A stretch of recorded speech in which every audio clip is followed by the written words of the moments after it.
water? Yes, we do. Okay, excellent. I was like, hey, what's the part of the water? And, how's your day been so far? Pretty good, pretty good. I'm really tired. I was up at like 5 a.m. for no apparent reason. Yeah. Why at 5 a.m.? I fell asleep at like 9:30, so. You see, I'm 40 years old, so and I've got a child, 2 children actually, so I can totally appreciate relate to it. Yeah, I don't get any choice but to wake up at 5 a.m. Have you been here for the whole weekend, or just been Yeah, we were here judging yesterday. So we judged the competition. Excellent. And how do you feel about sort of the standard of cosplay that you're seeing? Even just walking around sort of the floor, have you seen sort of things that stood out to you? Have you been impressed? Have you been... It's incredible. Yeah? The standard of cosplay, especially for the competition, has just blown up. It has got so intense and so good. Yeah, that's amazing to hear. Especially like you say, you come here as winners from last year. Do you feel like there's, you talk about sort of the standard of race. Do you feel that pressure on yourselves to sort of raise your own game? 100%. You should have seen him yesterday doing his face paint. He was like, "Is it good enough?" And I was like, "It's amazing." Is there enough on here? Is this shape? Oh, I love it. So I guess let's sort of go back to the beginning of sort of your cosplay journey. How did it start for you? What were those beginnings? How long have you been sort of cosplaying for? So I didn't start cosplaying until I moved to Scotland. Okay. So originally I'm from Wales, and I moved up about 10 years ago, and I was really into anime and stuff, and I saw a lot of like cosplay meets and conventions and stuff popping up.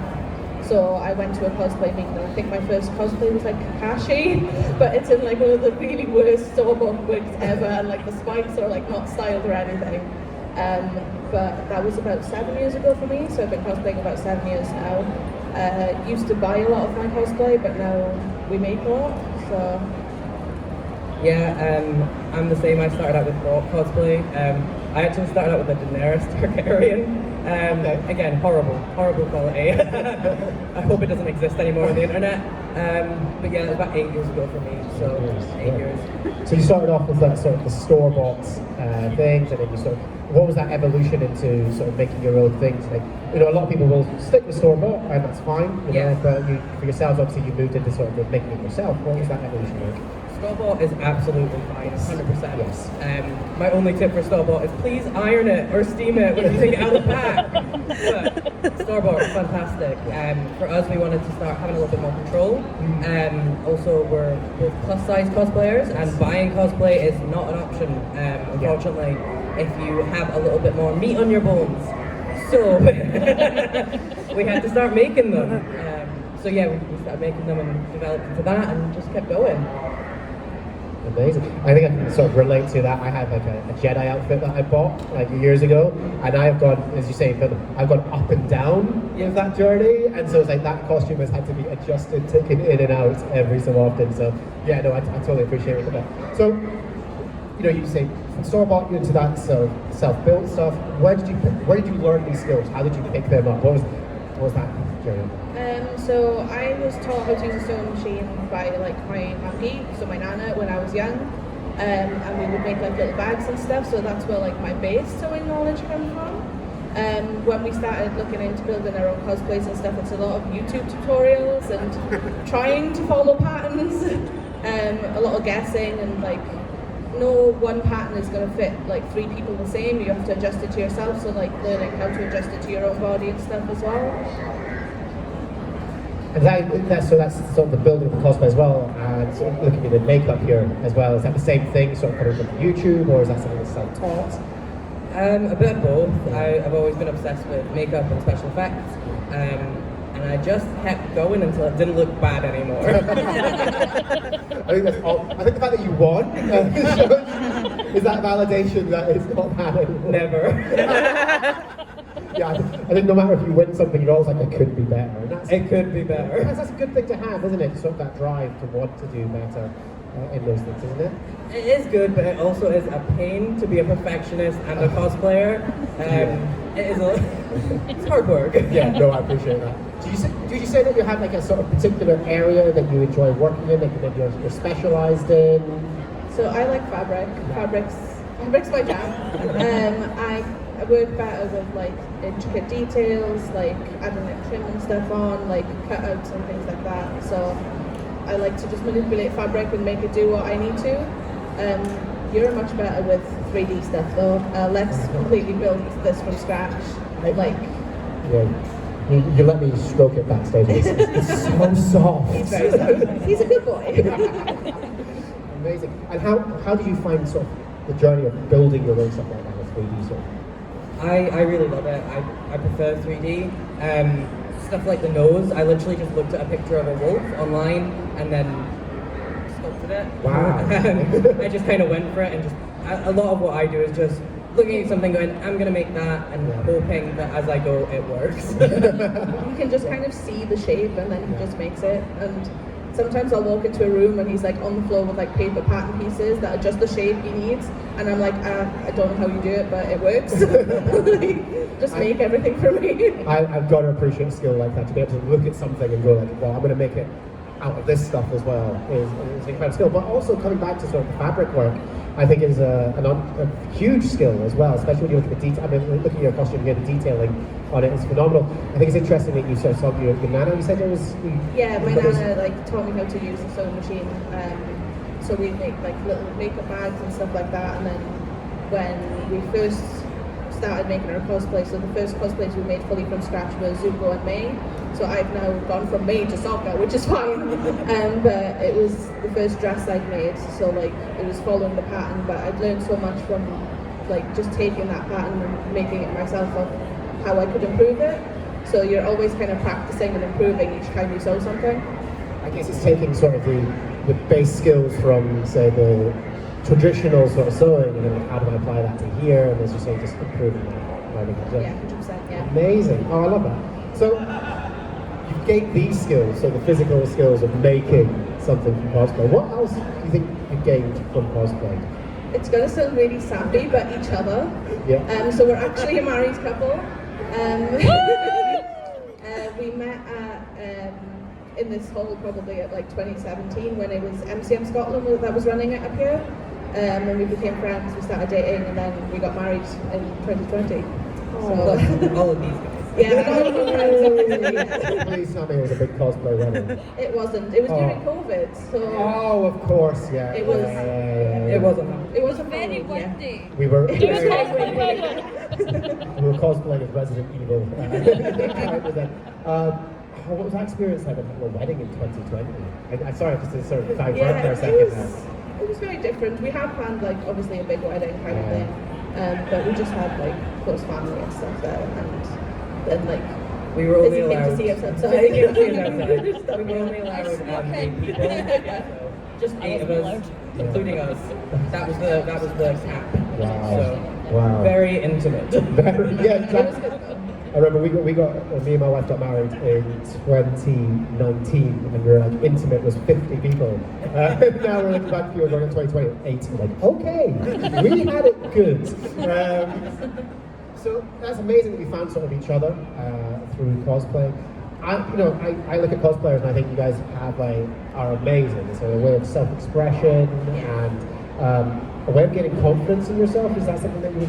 100%, yeah. I feel like if you'd asked me to go on stage and like perform like we did for our competition like 5 years ago, I'd be like, no way, I'm not doing it. Whereas now it does give you a lot of confidence. Like the community's great for it as well. Everybody's like bigging each other up and like hyping each other and stuff. So Awesome. Lovely to hear. And I agree. This putting people together and supporting each other is such a nice message to have. So, what was it like then? You started this journey, so 10 years. You moved to Scotland 10 years ago, you say? Yeah, 10 You years ago, started yeah. your sort of cosplaying journey, sort of 7-8 years. Yeah. 7 8 years ago. You met each other, you got married.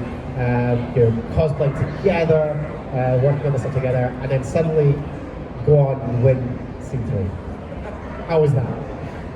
We didn't believe we'd won. I cried. Sky cried. There's a video of me somewhere holding like the wolf head in one hand and the trophy in the other, Yeah. and I'm just sobbing. Like I didn't know what to do with myself. It was honestly like insane. Yeah, you can ask the wonderful guys we competed with. Yeah. We said to one of them, we're like, we'll just leave now. Like we're good to go. We've done our stage. We're fine. And they were like, "Oh, stay," and then we won. And then we were like, "Oh." That's amazing. Did you have like sort of an inkling as you were building these cosplays, like these did you have a feeling that actually this could do it, or was it just a case of just doing it for the love? I think it's just more doing it for the love. Like we're new to competitive cosplay as well. We started competing probably 2022. Yeah, just after COVID, we came back from COVID and we're like, let's compete, let's do it. But I never thought we could win. Like it is very validating when like you do go on stage and like the judges love your costume and like the crowd loves your costume, because I feel like there's a lot of love for like the show we cosplay and stuff as well. But yeah, I still couldn't believe it. Even the day afterwards, like Kat was asking us questions and I was still like shaking. Yeah. No, it was crazy. It was a really wild experience, and Kat and all the staff looked after us, and we've been very well looked after this weekend as well, so we appreciate that. Because otherwise we'd be nervous wrecks. Trust me, yeah, I totally understand that. But I mean, obviously, again, congratulations on winning. You know, it's such a big achievement, and you know, you deserve it. You know, absolutely looking at the work that you did, it's just phenomenal. For those who, like, we've got some young ones in the audience here as well. It's people who maybe at the start of the sort of cosplaying journey. What would you like to say to them? Like, if there's something that you could have been told at the beginning of your journey that maybe you think would be beneficial for them to hear, what would you like to say? Have fun. Yeah, especially have fun. Enjoy what you do. Cosplay like a character that you love. There's nothing worse than building a character because you feel like you have to, or like to fit in or whatever, or because it's popular. Just do what you want to do and have fun with it. Yeah, I know that like Con Crunch. Yeah, we joke about Con Crunch. We talk about Con Crunch a lot. But maybe we shouldn't put it on a pedestal as much as we do. Like, enjoy building your cosplay. Have fun. It's a craft. It's an art. Don't rush it. Take your time. Con Crunch shouldn't be the standard. It should be something that just happens sometimes. You say that, but the costume I wore yesterday was Con Crunch just 3 days. It shouldn't have been though. We should have taken our don't time. say that too. Do as I say. Yes, exactly. Guy, that's a secret. Amazing. So as we sort of start to wrap this up as well, what has been the sort of biggest challenge that you've had? I mean, it could be something serious or maybe something more lighthearted, however you want to share. What would you say is like the biggest challenge that you faced with cosplay? How have you overcome it? Yeah, being a plus size cosplayer, I would say is always a challenge to find like patterns and things, and like learning how to like adjust them to yourself. There's only like a handful of people I will use for patterns because I know that their patterns will work. As well, considering like yeah, I didn't bring my cane up, but I am. Borrow mine. Well, thank you. I'm supportive. Yeah. I'm a disabled cosplayer. I have issues with pain, things like that, and getting over that and making my costumes not only look great but be comfortable and be accessible, that can be a challenge, but I think it is something as well that's really important. Just because the character has a million buttons and zips doesn't mean you need a million buttons and zips. You can swap them out, you can do snaps, whatever you need to do to make it good for you, that should be your priority, 100%. I think also another challenge we have is we always kind of want to cosplay the same show, but we need characters that interact with each other because we're a couple. So You can't be like, I want this character, I want this. The amount of times we had to put a post up on Instagram before going to a convention, being like, we're cosplaying these characters, however, we do not ship them, please. We are just two people that happen to also be a couple. We're setting expectations here. Yeah. Please, Don't cancel us, please. I just want to pick up just on this sort of really about these sort of disabled, cosplay with disabilities, and that's something that's quite impressive. Is sort of adapting cosplays for that. I think some people get, as you say, obsessed with like, well, that button's in the wrong place, or that zip's not correct, or anything like that. I think it's something worthy mentioning, talking a bit more, is that it's okay to adapt things. Oh yeah, 100%. Adapt it if you need it, and even if you don't, adapt it, make it easy for yourself. Getting into costume, you get up at 6 a.m, you do your makeup, you strap yourself in to like, and stay in costume. make it comfortable, make it easy to get in and out of. You have to take bathroom breaks, you have to stay hydrated, make sure you can still do those things around the costume. You know, put snaps in your bodysuit, make your mask removable, do not glue things over your mouth, like all that kind of stuff. It's, at the end of the day, it's fun, it's a costume. Don't make it a challenge on top of the challenges you already face. I think it's like a perception as well. People watch media, so they watch their favorite movie, their favorite TV show, or even an anime or something like that, and they see the characters on the stage or they see on the screen, and they go, "Well, I had to be screen accurate." But what they forget is that the people who are wearing those costumes are only wearing them for about half an hour. Yeah, and sometimes it's really hard to be screen accurate because, like, for soccer, I was watching Avatar and taking photos of my TV for reference images. Like, some of the things in costumes don't exist in the real world. Like, you can't have like floating pom-poms on your shoes because that doesn't work in the real world. Like, but it should. But yeah, I think so. To make it work for you, isn't it? Like, and remember as well, like, you are going to be wearing this for 8+ hours, and you know, it could be a long time that you're wearing it. Yeah. Especially if you're competing as well, you want it to be more comfortable because it is a long day. Yeah. Oh, amazing, amazing. Well, again, I just want to say congratulations on winning last year. I think Thank you. You're absolutely, give them a round of applause. Yay! The work you did was phenomenal, and thank you for sharing your story as well. Lovely, and you're a married couple, just. You've been the best first interview of the day to start off with, so thank you very much.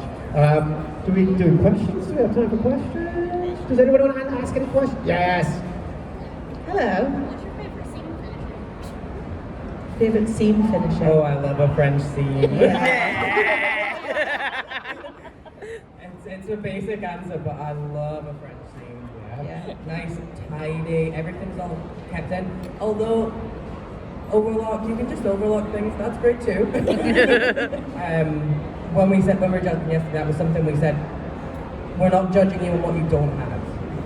So if you've not overlocked your scenes, I'm not going to judge you because you don't own an overlocker. Sewing's expensive, cosplay's expensive. We're going to judge on what we see, because it's not We're fair. not judging today, so. Yeah, today, French scenes. Not judging in public. No, actually, that's one last thing I know. Sort of that's a question there. It's just to pull on that thread, so to say.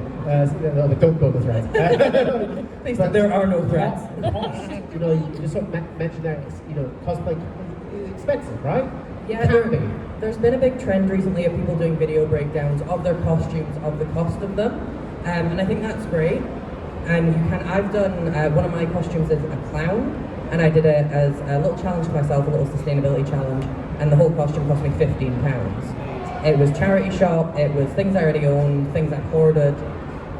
But yeah, it can get really expensive, and some people will brag about that or see it as positive. I don't think it is. More money doesn't always mean better. Like, use what you have. I've seen some really cool things made from trash. Really cool things.